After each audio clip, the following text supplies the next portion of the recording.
What is your amidst the odds story? Well, my amidst the odds story really goes back to my conversion. Mm. I, by the time I was 17, was a full-blown alcoholic. Mm. And I started drinking when I was 14. And by the time I was 17, I was way out of control. I couldn't just drink socially. I always had to drink to get drunk.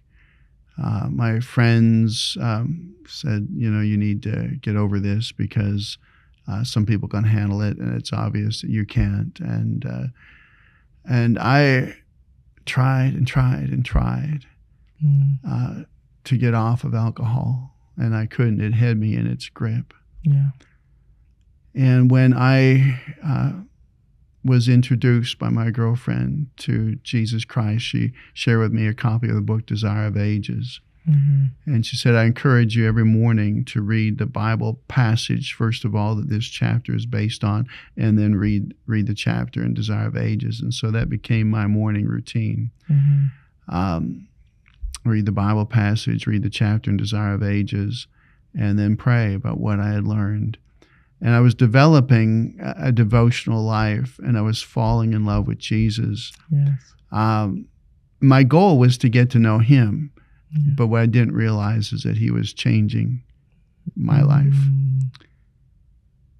And I'll never forget the day I walked into school. I was the male co-president of our high school, 1,200 students, and we had a system where there would be a male and female working together. Yeah. As co-presidents. And so I was pretty high profile in student council. And one of the other guys in student council, as I walked into school one morning, he said, "What has happened to you?" I said, "What do you mean?" "Nothing has happened." He says, "Oh, yes." He says, "You're different." I said, "I'm not different." He said, "You are different." And I had never realized that spending time alone with Jesus each day was changing my life. I wasn't trying to change my life. I was just trying to get to know Christ. Yeah. And the long and short of it is, when I knelt by my bed one morning and received Christ as my leader and my forgiver, he literally took away my desire to drink. And that was a miracle. I couldn't quit. I think God knew I couldn't quit. So the only way that you'll ever do this is if I do it for you.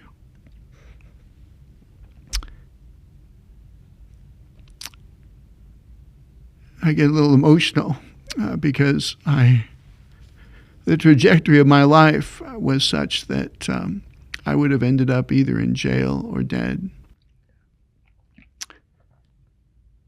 And amidst the odds,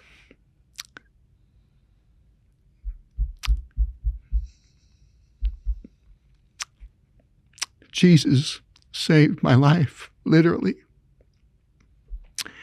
He gave me a life. I didn't lose a life when I became an Adventist. Yeah. I got a life. That's my story. Amen. Amen.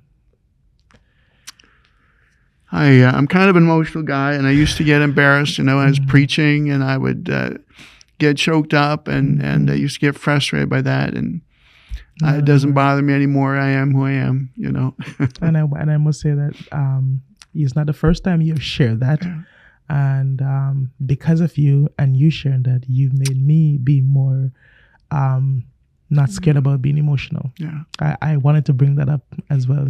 So thank you for your bravery in showing vulnerability and emotion that connects with people, and that helped me to not be so scared too when I cry sometimes. Thank you so much for coming today. It's a pleasure. And for sharing your story. You keep on. Thank you. Yeah. And I look forward again to talking to you at some point in the future.